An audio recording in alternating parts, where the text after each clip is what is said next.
Aloha all, Paper Mario Guy here, and welcome back to Let's Play Mega Man X. This is episode number 4, and we are going to continue our trek through the Mavericks stages, and we are going to continue this time with Robot Junkyard and Morph Moth. So, Morph Moth has a plethora of items to give you. It can give you a armor upgrade for a special ability, as well as a heart tank. But we cannot get the heart tank just yet, so that will be for our backtracking section of this particular game. But anyway, so if you didn't notice in the last episode,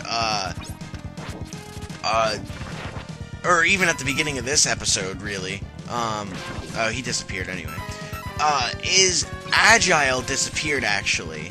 And what does that mean for what's gonna happen? Well, I guess what I'm going to do is, for this particular playthrough, I'm not going to fight the bosses, and then I'll show their forms in an extra video. So I have a bunch of extra videos at the end of this project. And if you notice, I didn't put out an extra video showing Hadouken from the first game, and I'll show that off in extra videos when I'm done with either X2 or X3, depending on if I do X3. Anyway, here's a body armor upgrade, like I said, that Thomas Light gives you. Pretty swell. But, yeah, that's pretty much all I have to say about Morph Moth. His weakness is, the speed burner, and he's not terribly difficult, but I guess he could give you some problems. I don't know. Anyway, here we have, I guess Giga Crush, or Giant Crush, or whatever it's called, but it's a pretty badass, move. Reminds me a lot of, if you've watched Dragon Ball Z or seen my LP of it, Dragon Ball Z Budokai 3. It reminds me of the scene with Vegeta in the Majin Buu saga, where he self-destructs or turns himself to stone. I don't know. Maybe I'm just I'm straining for a reference here, but I don't know. I think it kind of looks like that. Anyway, I should just shoot across. But, ooh. Oh my god, come on. So, yeah, I've been in a giant recording mood lately, because what I did with X1, and what I'm actually kind of doing with X2 now, is I recorded a ton before I actually posted any videos for the project, and I wound up being done with the actual project of X before I even uploaded an episode, so it has been, you know, a little while since I recorded, and I don't know, lately I've just been wanting to play it safe with, you know, episodes. I don't know why, but I have, so I have been. So this guy's pretty annoying. You have to hit him in a very specific spot. I think if you're charged up, you can get him, but I'm not seeming to get him at all right now. Oh, okay, I thought I broke it. Oh, I did. Okay, so what you want to do is to end this quickly, take out your speed burner, and when this guy jumps out, hit him twice with it, and it destroys it, because if you take too long, what will happen is he'll jump back into the suit, and just make it so annoying. You don't want to have to deal with that. But let's continue. So, recently, to, you know, talk about something other than this game, I've been watching some LPs, as I normally do, and, I'm actually kind of pumped for some of the newer LPs that I, predict are coming out from, some people, just because I've had this thing for the last couple of weeks, slash, like, 2 months, where majority of the games that people are playing, except for maybe a select few that I can think of, I haven't really wanted to see done, yet people were doing it, and obviously I can't be like, hey, don't do that game, because that's, you know, none of my business, and I don't have to watch if I don't want to. But recently, you know, like I said, there's just been some projects that I haven't really been that into, and now like on the horizon of a bunch of new projects started, I'm actually pretty pumped for some of the ones that, are going to be happening. And here's this stupid boss again. A few that I can think of off the top of my head is, Slim Kirby is going to be doing a replay of one of his old projects of Donkey Kong 64. And to be honest, I like Majora's Mask. It's a fantastic game, and I actually did enjoy watching it, but I had seen like 3 LPs of it prior to his, so it was running dry for me. So I'm excited to see a project of a game that I've never seen before done on YouTube. So needless to say, I'm pumped for that. Shadow Mario 41 is starting a new project, and although I did quite enjoy what I saw of Four Swords Adventures, his new project I'm looking forward to as well. As far as Nintendo Capri Sun and some of the bigger LPs are concerned, I am quite satisfied with Chugga Conroy's LP of, Super Luigi Galaxy. It's going swell, and he's making great progress in it. And I'm digging that. I'm not a big fan of Pikmin, so not really feeling that too much. But, and then Nintendo Capri Sun, he's doing Galaxy 2, which I'm also enjoying. And it's a good alternative for, Metroid Prime, which I'm not really a big fan of. Or, Final Fantasy X, which I can't really relate to. Because the thing about a lot of the LPs that I watch is I like them because I can, I've played them and I know how, certain things are.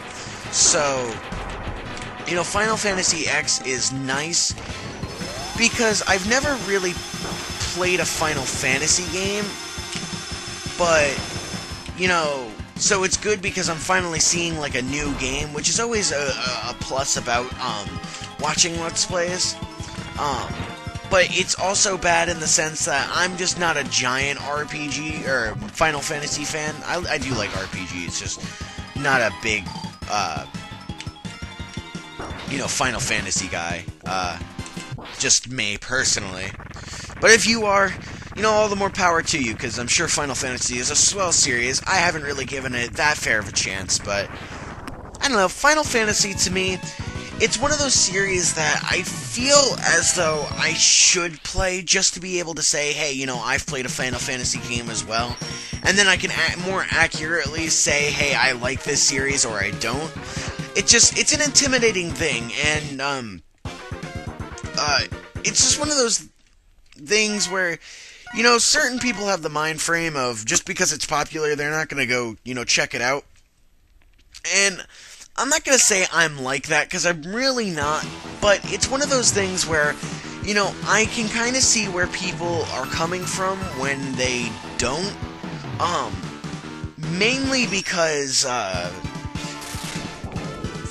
perfect example is something like Twilight. Now, if you're into vampire stuff, and you actually like Twilight, good for you. I personally don't like Twilight. I think it's awful writing, and I think the movies are worse. But, it's all preference. But the thing that, turns a lot of people off about something like Twilight is the fan base, because no one wants to be part of something that is universally hated by pretty much everyone besides Twilight fans. Because it's like, even in something like Harry Potter, even if you're not a big Harry Potter fan, it's not a universally hated thing. It may be a bit overrated, but it's not universally hated like I assume Twilight pretty much is. So, that's pretty much my 2 cents on Final Fantasy, because I feel as though a lot of the fans are either really hardcore or, they're just like math fans. And the thing is, especially with like Final Fantasy VII, I feel like it's Ocarina of Time in the sense that, it's built up a reputation of having these, hardcore, die-hard fans, and that is a bit of a turn-off, because it's one of those things where it's just like, you go to talk to a Final Fantasy fan, and you say, hey, I don't like Final Fantasy VII, and they're like, what? Like, how do you not like Final Fantasy VII? And I honestly don't feel like dealing with people like that. It's just something I don't want to do. And there's a lot of other series out there for me to actually tackle that I haven't tackled before. So Final Fantasy, admittedly, has been kind of getting the back burner for me for years. And I have the feeling that it will continue to get the back burner. But, again, I don't know. I guess that's that's for, you know, a later discussion, but anyway, I haven't really talked about Magna Centipede stage or why I picked it. Ooh, analyzing me. Yeah, I haven't really talked about it much. Oh, I am just getting destroyed by these falling blocks. It's like trying to cave me in. You can't cave me in. But I haven't really talked about Magna Centipede's stage yet. Can I cut this with the gator thing? No. But it has, I think, two things to offer. It has an upgrade, I believe, and a sub or heart tank. I'm not sure on that. Do not quote me. But anyway, this guy actually changes depending on whether or not you face him, or well, you get analyzed or not. And he's very reminiscent to the big green asshole from the first game, who I don't like.